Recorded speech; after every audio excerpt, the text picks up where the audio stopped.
Movie की शुरुआत में हम लोग रॉबर्ट को देखते हैं, जो कि एक सर्जन है। वो एक यूनिवर्सिटी में लेक्चर दे रहा था। यहाँ पर वो अपने स्टूडेंट्स को ये बताता है, इस पूरी दुनिया में अभी तक सिर्फ 9 फेस ट्रांसप्लांट किए गए हैं और उनमें से 3 सर्जरी में मैं शामिल था। क्लास खत्म होने के बाद रॉबर्ट अपने घर के लिए निकलता है, लेकिन वो रास्ते में एक हॉस्पिटल के पार्किंग एरिया में जाता है और वहाँ वो एक आदमी को पैसे देकर ब्लड खरीदता है। असल में रॉबर्ट को इस ब्लड की जरूरत इसलिए थी क्योंकि वो अपने घर में एक लड़की के ऊपर इलीगल एक्सपेरिमेंट कर रहा था।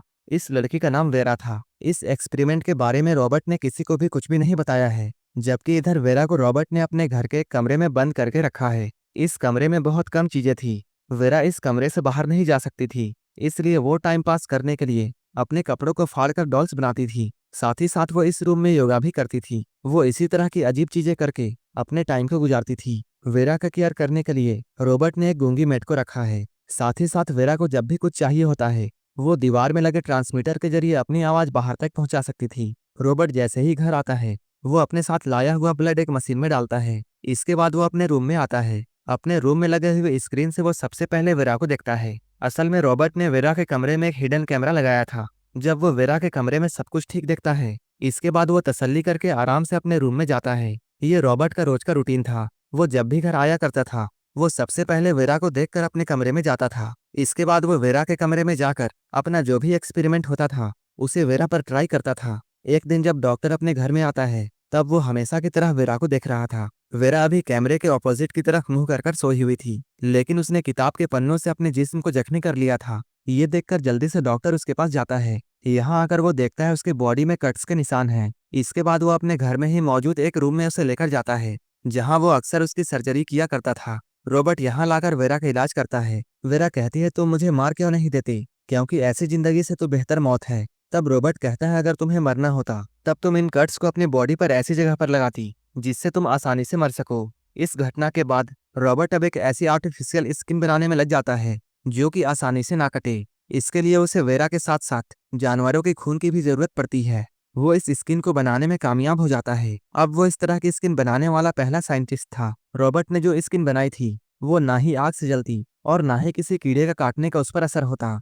रॉबर्ट जब अपने एक्सपेरिमेंट में कामयाब हो जाता है, तब वो वेरा की स्किन को इस आर्टिफिशियल स्किन से बदलता है। इसके बाद वो वेरा से कहता है, अब तुम्हें कभी भी चोट नहीं लगेगी। रॉबर्ट का एक्सपेरिमेंट कामयाब हो चुका था और उसने उसे वेरा पर ट्राई भी किया था, इसलिए वो अब अपने एक्सपेरिमेंट के बारे में सभी लोगों को बताता है। वो कहता है उसने जानवरों पर इसका एक्सपेरिमेंट किया था। रॉबर्ट यहाँ पर झूठ बोलता है, क्योंकि उसने एक्सपेरिमेंट किसी जानवर पर नहीं बल्कि वेरा पर किया था। वो सभी को ये बताता है, इस स्किन पर कभी भी मलेरिया का असर नहीं हो सकता है। वो अपने इस आविष्कार को अपने बीवी सिंड्रेला के नाम पर रखता है। कुछ समय पहले रॉबर्ट की बीवी एक कार एक्सीडेंट में मर गई थी। इवेंट खत्म होने के बाद रॉबर्ट जब अपने घर जा रहा था, तभी उसके ऑर्गेनाइजेशन के हेड उससे बातें करते हैं। वो उससे पूछते हैं, रॉबर्ट, आखिर तुमने इस स्किन को इतना हार्ड कैसे बनाया कि जिस पर मलेरिया भी असर नहीं कर सकता है। रॉबर्ट अपने बॉस से झूठ नहीं बोलता है और वो कहता है, असल में मैंने इसे बनाने के बाद ह्यूमन पर टेस्ट किया था, जो कि बिल्कुल सक्सेसफुल है, और मैंने इस एक्सपेरिमेंट के लिए ह्यूमन सेल का भी यूज किया था।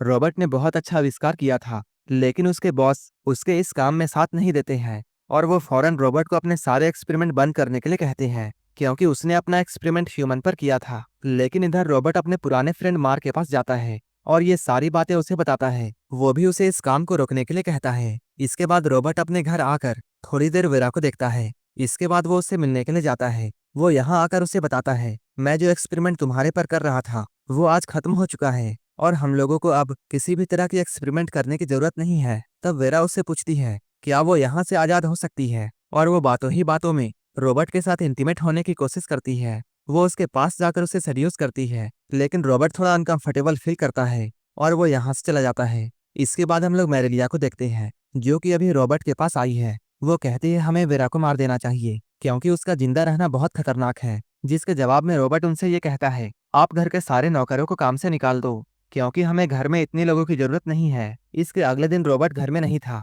और ना ही यहाँ कोई नौकर थे। तभी टाइगर की कॉस्ट्यूम पहने हुए एक आदमी उसके घर में आता है और वो यहाँ आकर बेल बजाता है।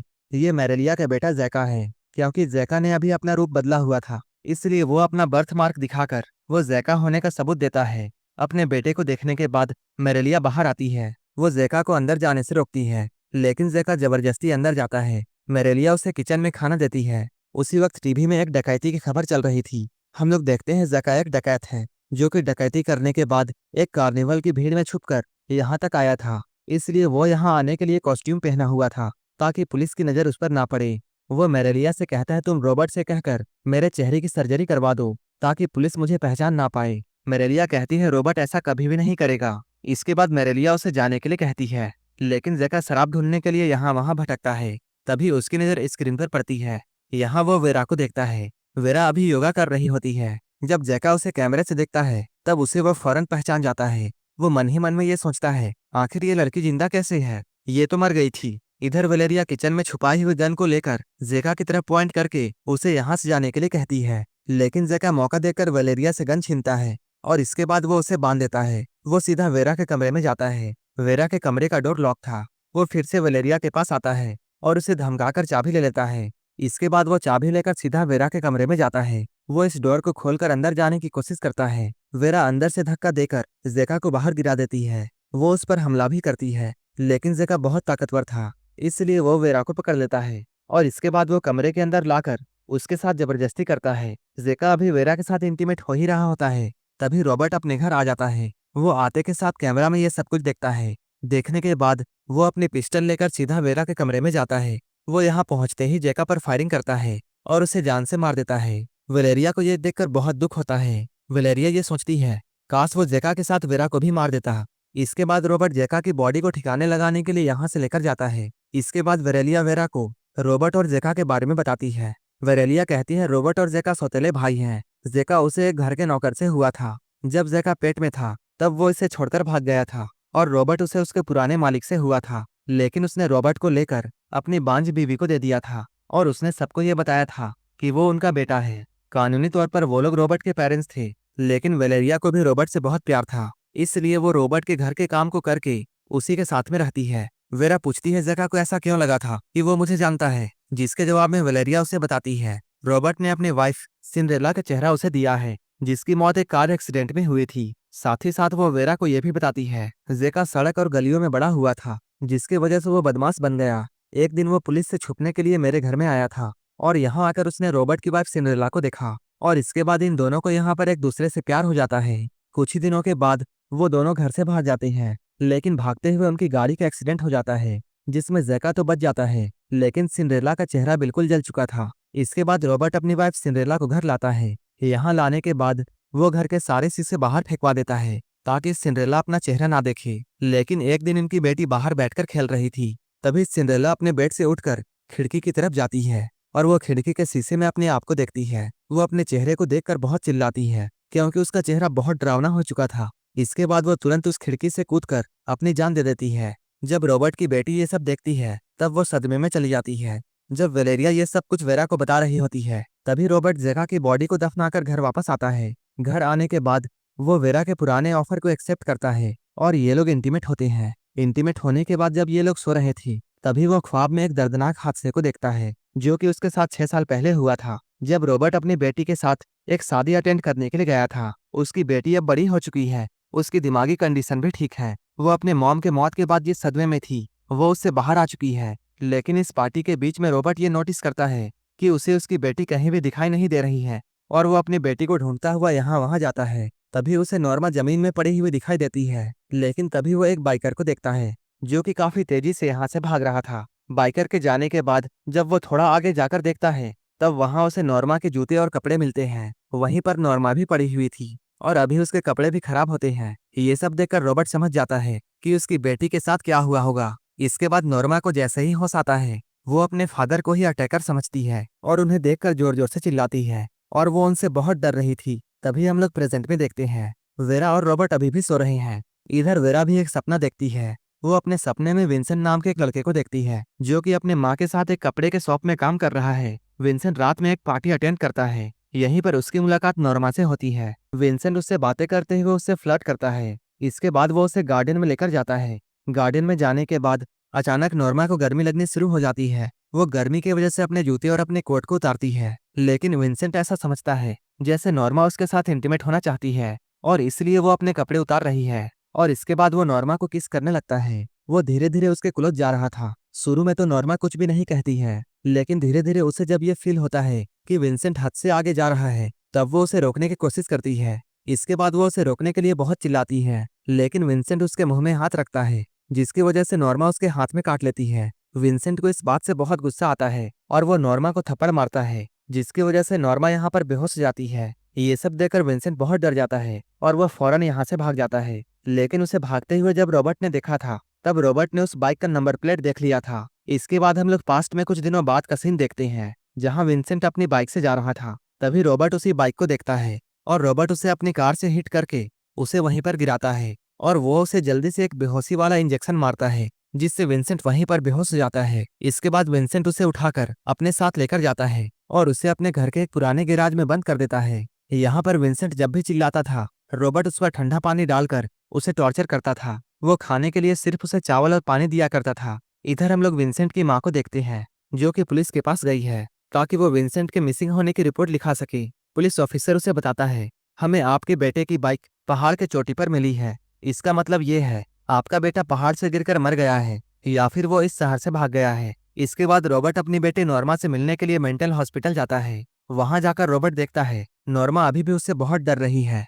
असल में नॉर्मा ये समझ रही थी उसके पापा ने ही उसके साथ जबरदस्ती करने की कोशिश की है, इसलिए वो एक दिन पागलपन में आकर अपनी जान ले लेती है। अब रॉबर्ट अपनी बेटी की मौत से बहुत गुस्सा था, इसलिए वो अब एक साइको डॉक्टर बन चुका था। नॉर्मा को दफनाने के बाद वो अपने घर में आता है और वो विंसेंट की दाढ़ी को सेव करके उसे बेहोश करता है। बेहोश करने के बाद उसे ऑपरेशन थिएटर में लेकर आता है और अपने साथियों की मदद से उसकी सर्जरी करता है। असल में ये सर्जरी एक जेंडर चेंज सर्जरी था। यहाँ वो विंसेंट को एक लड़की में बदलना चाहता था। रॉबर्ट ने यहाँ अपने साथी डॉक्टरों को एक नकली पेपर दिखाया था, जिसमें यह लिखा हुआ था, विंसेंट क्लिनिक नहीं जाना चाहता है क्योंकि वो इस चीज को राज रखना चाहता है और वो अपनी मर्जी से ये सब कर रहा है। इसलिए बाकी के डॉक्टर रॉबर्ट से कन्विंस हो जाते हैं और वो रॉबर्ट का साथ देते हैं और ये लोग रॉबर्ट के घर में आकर उस ऑपरेशन को करते हैं। कुछ समय के बाद जब विंसेंट को होश आता है, तब वो इस कमरे के अंदर अपने आप को अकेला देखता है। अब इससे आगे की लाइफ विंसेंट के इसी कमरे में गुजरती है। अब वो अपने प्राइवेट पार्ट का भी ख्याल रखता है, जो कि रॉबर्ट ने उसे सर्जरी के बाद दिया है।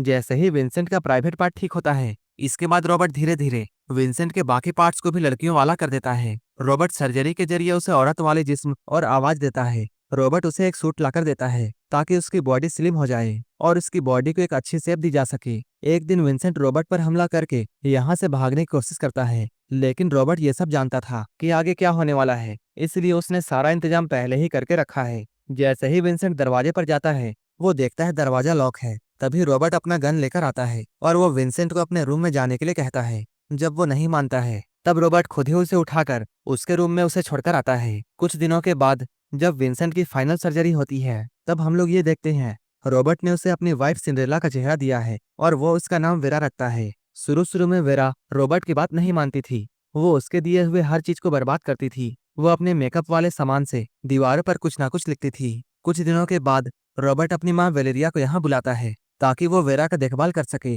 ये तो थी पास्ट की स्टोरी। यहाँ से हम लोग प्रेजेंट में आते हैं। अब रॉबर्ट और वेरा काफी अच्छे से अपनी जिंदगी गुजार रहे होते हैं। एक दिन वेरा वेलेरिया के साथ मार्केट जाती है। तभी रॉबर्ट का दोस्त मार्क उससे मिलने के लिए आता है। वो उसे एक न्यूज़पेपर दिखाता है जिसमें एक मिसिंग पर्सन के बारे में लिखा हुआ था। यहाँ एक पिक्चर विंसेंट की भी होती है। क्योंकि उस सर्जरी में मार्क भी था, इसलिए वो विंसेंट को पहचान जाता है। यहाँ आने के बाद वो रॉबर्ट से कहता है, आखिर तुमने मुझसे झूठ क्यों बोला था। तभी रॉबर्ट अपने ड्रॉवर से गन निकालकर मार्क को धमकाता है। लेकिन तभी यहाँ पर वेरा आ जाती है और वो इन लोगों से ये कहती है उसने इस ऑपरेशन के लिए डॉक्टर को पूरी इजाजत दी थी। वेरा के मुंह से ये सुनने के बाद मार्क को तसल्ली होती है। इसके बाद वो यहाँ से चला जाता है। रात में रॉबर्ट और वेरा इंटीमेट होते हैं। इंटीमेट होने के दौरान वेरा को पेन होता है। ये पेन जैका के अटैक के वजह से हुआ था, इसलिए वो कुछ लेने के लिए नीचे आती है और इसी मौका का फायदा उठाते हुए वो रॉबर्ट का पिस्टल अपने साथ रख लेती है। और इसके बाद वो जैसे ही रूम में आती है, वो रॉबर्ट से कहती है, तुमने मेरी पूरी जिंदगी बर्बाद कर दी।